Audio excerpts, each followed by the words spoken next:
Hey guys, this is Tim with THP Fishing for Recovery. You know, I made an attractant video a couple weeks ago and put out in this field right here.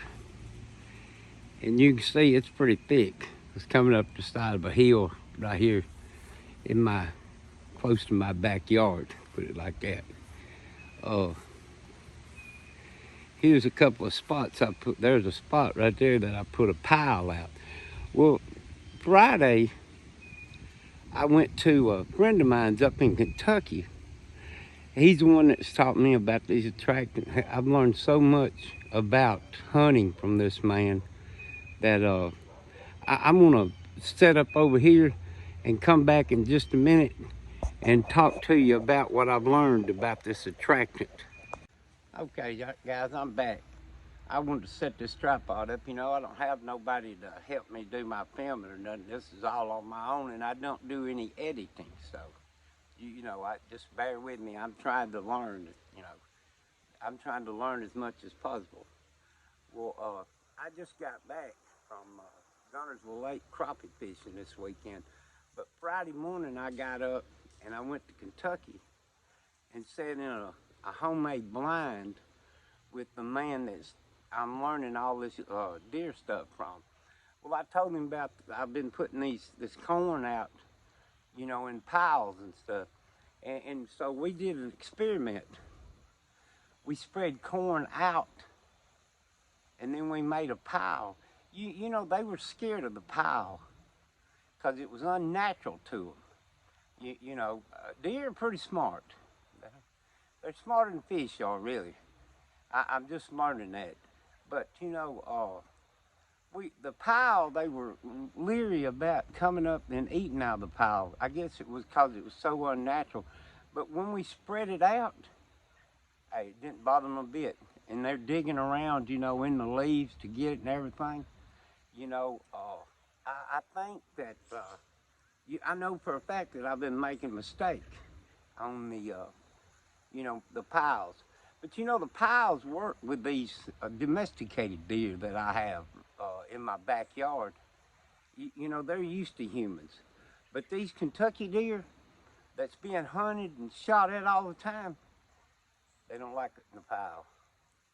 So, you know, I know that I've been making a big mistake on that. So I'm spreading it out now, and I'm gonna see how that works. I'm gonna, you know, film all week, every morning and every afternoon to see what comes up. And you know, I'm missing a lot, I know, during the middle of the night because, you know, bow season's going on right now here in Tennessee, and people's tromping around in the woods and got them kind of leery. You know, they're being hunted, so they're, you know, they don't want no human contact whatsoever. And but in Kentucky, I'm learning so much from my friend. You know, I met this guy at a tire store, and I was headed to Alabama, and I had my boat with me, and I was headed crappie fishing, and we got to talking, and he said he'd give me some deer meat if I would bring him some crappie back. So I called him. I gave him about 50 crappie. He brought me a big thing of backstrap. I cleaned the crappie for him, and you know, we become good friends, and I go visit him and all the time. But he's old school. He don't have a cell phone. He's in his 70s. He killed his first deer when he was 12. So he's pretty smart about the deer, and I'm learning so much from him. It's unreal that what I've learned from this man. And you know, I've tried to let me film from our blind, but he don't believe in this filming, and he don't believe in he don't believe in a lot of things. There's one thing he believes in, though. He's a godly man. He believes in God, and I respect him for that. So, you know, I'm talking to him about getting him on here and letting me interview him. But we're gonna keep working on that. And you know, he's taught me so much about deer management. You know, he watches them does, and if they're just having singles and they're scrawny and they're losing one every year, you know, that's what he takes to eat. He doesn't kill nothing he don't eat. And I went when I figured out how good of a deer hunter he was, I went in his barn and he had more antlers hanging up on the wall. And I'm talking about, we talking Boone and Crockett. You know, he don't know nothing about Boone and Crockett. The only Boone he knows is Daniel Boone, and he hunts like Daniel Boone. So, you know, I know I've been making mistakes, but I'm learning from this guy. You know, I went down to Alabama yesterday. We drove to Gunnersville and we crappie fished all evening, and got up this morning and crappie fished, and just got back. And I'm kind of tired. You know, I've been working a lot of overtime at work, but you know, the crappie's biting good, and I got a lot of film on crappie fishing, so I'm gonna try to put together some videos on that. But I want to keep you guys updated on this deer attractant.